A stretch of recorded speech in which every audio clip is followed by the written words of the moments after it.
Hello, everyone. I'm Natalie Martinez from NBC5 Chicago News, and it is my pleasure and honor to be sitting here today with Lucien Lagrange, who is the architect for the lovely building that you see behind us. It is the Waldorf Astoria Residences and Hotels, and one of the most beautiful places here in the city of Chicago. It's so nice to see you, Lucien. Let's talk about this building. It's one of the many that make this city extra special in the architectural world and in general for visitors and for residents like ourselves. Tell us about first some of the thought process going behind this. What were some of the visions that you had and how did you make them a reality? Well, first, I met a young man, David Pazzo, long ago, and 15 years ago maybe, and he had a vision to create a hotel like the Plaza Athénée in Paris with very, very high-end service. You know, you come to the hotel, the doorman opens the door of the limousine, he knows your name. How are you, Mrs. Flavio, or whatever, you know, and he's never seen you, never been to the hotel. That's what we want to create. So we're looking for a site, and we found one, and finally this one came on the market. It was a 12,000 square foot site. And on that we could put a hotel and some residence on top, so you can mix or use the services of the hotel and the residence, which is you want coffee, you go downtown, you have some coffee. You want to change the sheet in the bed, you can do that. And then we ended up with about a 40-story building. And then David got Michael Rashke as a partner. And Michael said, well, this is too small. So they bought more land. And in fact, we did the second building for Michael Rashke later on. But we could do a larger building, but instead of doing a bigger footprint, we kept the footprint, made more floor and taller building, and we ended up at 600 feet.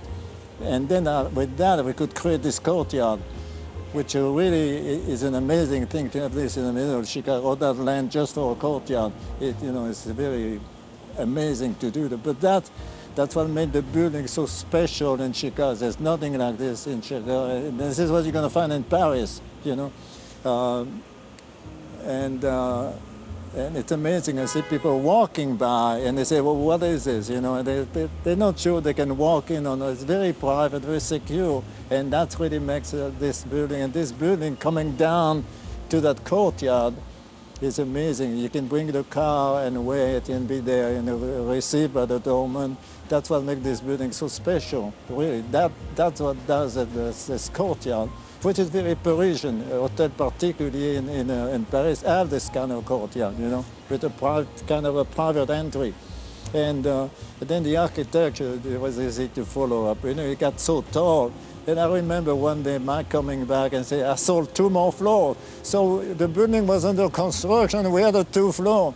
Wow. So we ended up with the building very slender and tall, 600 feet, so much that, you know, the wind force will make the building vibrate.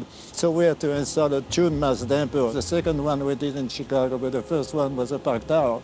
Mm-hmm. So, and then the architecture, we want the building to be clad in stone, not in glass. So we didn't use stone, but use precast concrete, which is, you cannot tell the difference. It looked like a limestone building, and that's what the quality of the building comes through, the material you use as a final building. And you mentioned some of the exquisite attention to detail, not just physically, which is remarkable indeed, but also when you said that when somebody comes to the door that they are remembered or that they are greeted from the moment they step foot onto this property. That is something very special, and customer service also comes along with perfect lines and architecture. Well, at the base of a building, you always have more detail because you can touch, you can see it at your eye level. And so after that, you know, it can be simplified. And then the base of the building is very important because it's part of your environment, the pedestrian walking by. The top, you want to shape the top because from far you're going to recognize the top. This is the Waldorf Astoria. You can see it from far. You know where it is. You sure do, and you know when you arrive here, you have arrived. When you think about some of the obstacles that you ran into, what do you remember? Well, the stacking up, you know, on the ground floor, you got a lobby, retail, 2 lobbies for the residents of the hotel, retail, and then you have a full floor restaurant. You stack up all the use for 5 floors, the amenities on 1 floor with the swimming pool on 4. Just to stack this up, it's a complexity, and all the vertical circulation going through that is very difficult. And being tall and slender, the structure is an issue. It's the structural engineer, but in this case, we use a very outstanding structural engineer.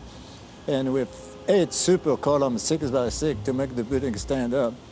So there's the technicality of putting the building together, the complexity of the space stack up, it has to work.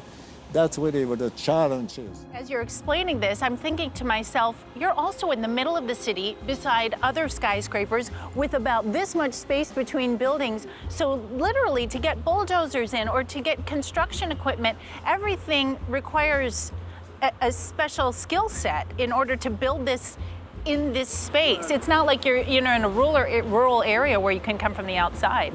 For everything we do, we really think very seriously, very hard about the context, where the building stands. It doesn't come by itself. There's a lot of building all around, which is, so the location of the tower is very important. And the creation of the courtyard move the building away from the corner, so you create views, because the residents are above 26th floor, they're above, and they have a great view. And it's just the fact that it sets back and back from taller building make the building more attractive for people to live in. And we all have 2 units per floor, and sometimes 1 unit per floor. The unit about 4,000 square feet, and the full floor unit about 6,000 square feet. Let's back up for just a minute. We talk about, we know your past a little bit. What brought you to Chicago? How did we get so lucky? I came to Chicago because the year before I was at McGill University when I was a student in '68, and I came in Chicago in '60. I wanted to see Chicago. We had a great study at the Monadnock building in Chicago, and I really wanted to see that building. It's an amazing building. It's at the time it was built, there's no decoration of the building. It's very unique, and I think it's a beautiful shape, beautiful form. It's a brick building, I think to me it's the best building in Chicago. Really? Really. And I really want to see that. And then the opportunity to Joe Fujikawa was a partner with Mies van der Rohe. He gave me a job with SOM. And the second week at SOM, I started to work one-on-one with Fazl Khan and Bruce Graham. They just finished the Hancock. I was a student. Wow. I was a kid, I was a student, and from then on, I went on. It was absolutely incredible. There was this opportunity to work with those 2 great architect engineers. And this is why I understand structure, because they did 3 buildings with Fazl. It was a genius. So I was very fortunate, and that's why I came to Chicago, and I was very fortunate to do what I could do in Chicago. That's fair. And there were people who were open to your vision and your excitement and exuberance. Are there people that you want to mention who were particularly helpful in making you who you are? Bruce Graham was really a mentor. Without him, I don't think I would achieve without that. I really worked very closely with him, did a lot. I learned a lot. And I learned a lot on what not to do. No, I learned a lot from him. I mean, not just architecturally, but as a person, what you should do. It was very nice, very good to me. What would you like to see more of in Chicago? Whether you do it or not, whether you help mentor somebody or do it yourself, what would you like to see more of? I mean, more diversified, complex building, several uses in the same building. Now we see apartment building one after the other. It's kind of boring. I mean, this one is more interesting because it's 2 uses, 2 or 3 uses of the same building. It's more like a city like. What is it like for you to sit here and in the open courtyard to see another one of your buildings erected right behind it, in the center of one of the most beautiful cities in the world? Yeah, in the center of Chicago. Well, it makes me feel good. Yeah. When I walk by, I'm amazed to see that. I mean, I'm amazed that it was done, with my client, the city, the approval process. I'm amazed by that you could do it, If you think back to that young man in 1978, or even to 68, when you first came here, What would you say to him that you've learned along the way?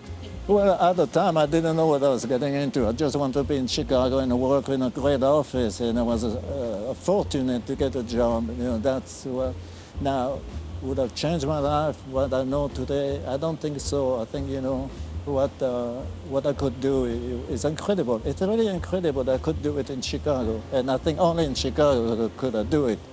How beautiful. How would you like to be remembered someday? I don't want me to be remembered. I want to remember this, what it does to the city, what it adds to the city. That's what I want people to remember. It's remarkable how that happens the moment that you walk across the street and come into this courtyard and then open the doors and the welcome. It deals with your emotion. It's a welcoming space. You feel good when you walk in, you know, and that's what architecture, you got to be able to do that. If you ask me how you do that, I'm not so sure, but it's done. You have to do it, you know, like how you feel about it. That's what architecture does, you know. You walk by, you feel good. It's great, it's beautiful, and that's what we should do. I won't ask about which building you choose to live in the city of Chicago. I will ask if you ever come here just to stay in one of the rooms. I never did. Oh, really? No. Do you want to? Or is it good enough for you to see it from here? Maybe someday, but I don't know. You know. I have to tell you one thing about what I do. I was at a cocktail party, and there's a nice little lady come to see me and say, you know, Mr. Lagrange, I live on Astor Street, and every day I take a walk. Every morning I make sure I walk by 65 is good, because it makes me feel good. And you say, thank you, that was the goal, right? It's a goal. That's what you should do. We should all do that, you know.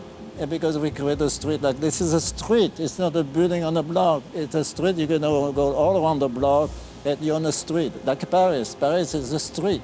It's not the building, the feeling of walking on the street, you know. Well, I can tell you, we appreciate your time and your thoughts and your candid answers. Is there anything else that you want people to know about you or that you feel like sharing right now? Do you have a feeling about something?